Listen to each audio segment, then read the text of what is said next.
Bom dia, gente. Bom, eu não escapei da Derlene porque Deus já tem falado muito ao meu coração por um bom tempo do tema que eu vou trazer hoje. Deus tem trabalhado muito comigo sobre as coisas ordinárias da vida, porque eu vejo assim, eu tenho sentido, vivido isso, que parece que a gente está sempre em busca de coisas extraordinárias, de eventos muito grandes, muito bonitos, do próximo evento, da próxima formação, o próximo apartamento que eu vou comprar, uma gravidez, uma promoção no trabalho, uma mudança de estado, de carreira. A gente está sempre em busca de grandes eventos, né? E a gente abre as redes sociais e a gente só vê isso. A vida é perfeita, todo mundo compartilhando coisas sempre muito boas no meio de uma quarta-feira à noite, que você está lá, chega em casa cansado do trabalho e alguém num lugar muito maravilhoso, uma viagem muito maravilhosa, um restaurante muito maravilhoso. E aí Deus tem tratado muito com isso, que a vida não é isso, a vida é feita do ordinário e das grandes coisas que Ele faz no ordinário. E aí a gente vai abrir em Gênesis 12.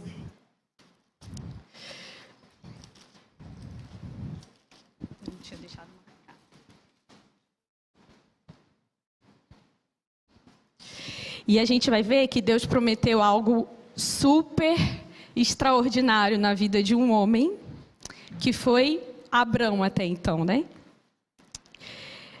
A gente vai ler do... Peraí, minha colinha.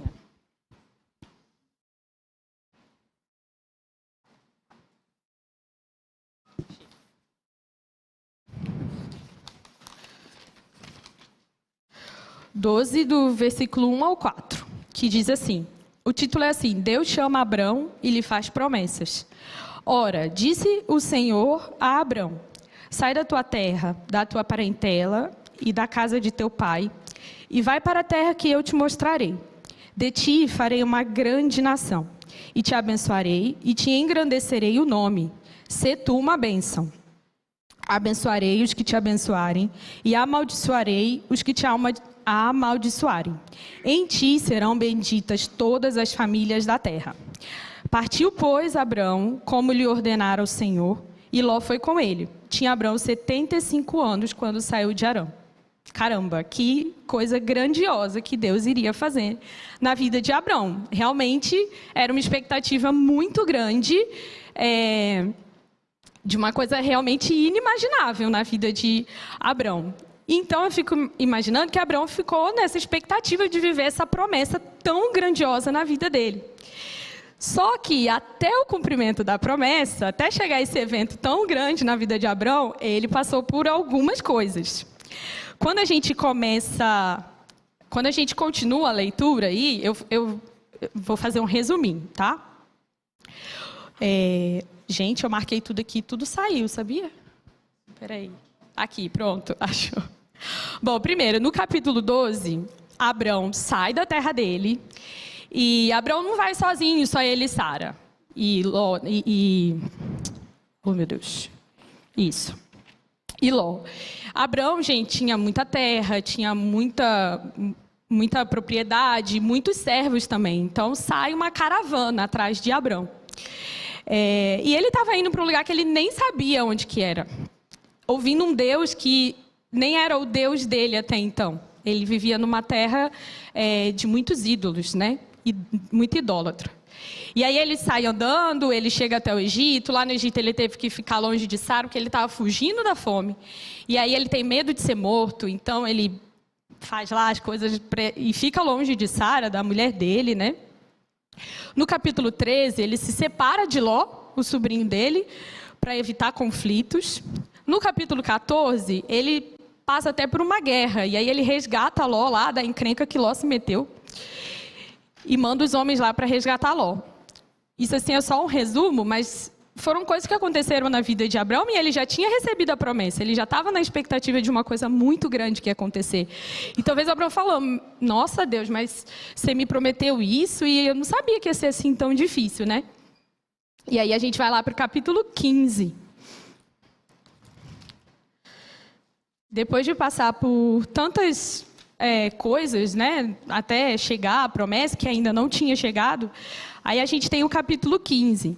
E o capítulo 15, o título é assim: Deus anima a Abrão e lhe promete um filho. É Deus reafirmando que ele ia cumprir o que ele prometeu.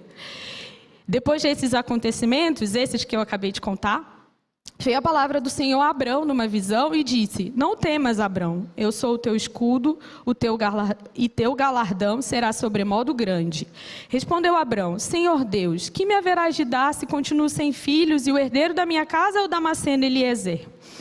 Disse mais Abrão: A mim não me concedeste descendência, e um servo nascido na minha casa será o meu herdeiro. A isto respondeu logo o Senhor, dizendo: Não será esse seu herdeiro, mas aquele que será gerado de ti será o teu herdeiro.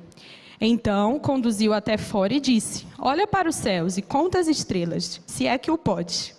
E lhe disse: Será assim a tua posteridade. Ele creu no Senhor e isso lhe foi imputado para a justiça. Então, o que eu aprendi aqui com a vida de Abrão? Primeiro que depois de Abrão receber a promessa, ele ainda passou por muitas situações ruins. E muitas vezes a gente questiona Deus, né? Ai, Senhor, até terminar... Primeiro a gente quer passar na faculdade. Aí a gente passa na faculdade, né? Um grande evento. Ai, Senhor, não aguento mais essa faculdade. Quando que acaba? Pensei que ia ser muito mais fácil e tudo mais. E aí a gente vê, né, que Deus, ele não para a nossa vida, não torna a nossa vida um mar de rosas para a gente viver ou para a gente chegar até o que ele prometeu, né? Então ele não para isso para a gente viver apenas as promessas que esperamos. Assim como ele prometeu que vem nos buscar também, ele avisou que a gente teria aflições todos os dias. Outra coisa que a gente aprende é que Abrão, ele se questiona aqui como que isso vai acontecer, né? Como que vai cumprir a promessa? Ele já era velho e ele não estava vendo nada disso acontecer. Como que se daria o cumprimento disso? E aí ele mesmo, com o tempo, ele começa a bolar planos, a tentar fazer do jeito dele, né? E aí Deus já sabia disso do coração de Abraão, e ele começa aqui no capítulo 15, ele fala assim que ele começa a falar com Abrão: não temas. Então, Deus reforça mais uma vez, ele anima e ele fala: Abrão, não tema. Outra coisa que a gente vê também é que Deus chama Abrão e fala assim: olha para o céu, olha para as estrelas. É como se Deus estivesse falando para a gente que vem do alto a promessa. E a gente não pode pensar ou medir ou saber o que vai acontecer muitas vezes.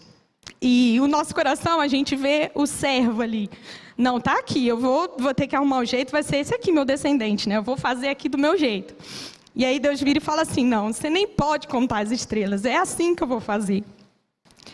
E tudo isso, o pastor falou que eu não choro, mas eu choro muito, viu? Eu rio muito, eu choro muito.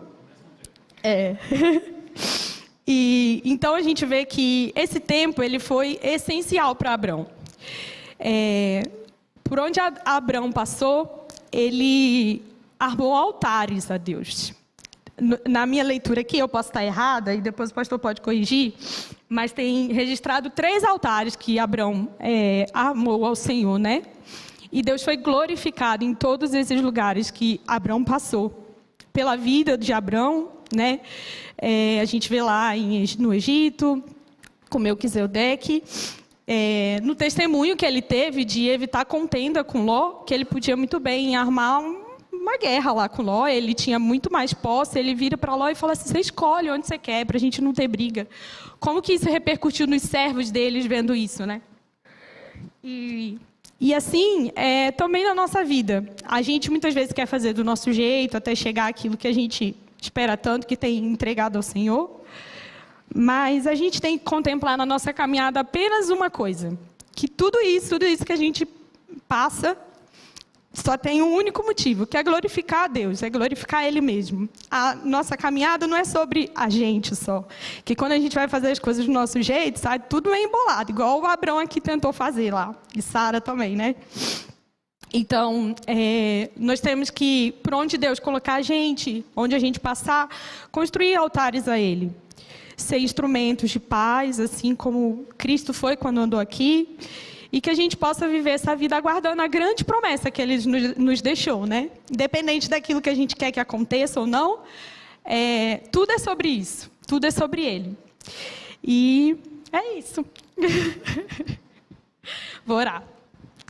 Senhor Deus, obrigado, Pai, porque o Senhor coloca sonhos, planos no nosso coração e sabemos que o Senhor é fiel para nos sustentar e cumpri-los, ó Deus, se assim for da Tua vontade. E que o Senhor nos ensine a ter um coração contente, um coração que se alegra nas pequenas coisas, que se alegra naquilo que o Senhor tem feito hoje, no nosso dia a dia, até que a gente possa desfrutar, ó Deus, daquilo que o Senhor tem de melhor, que é viver com o Senhor.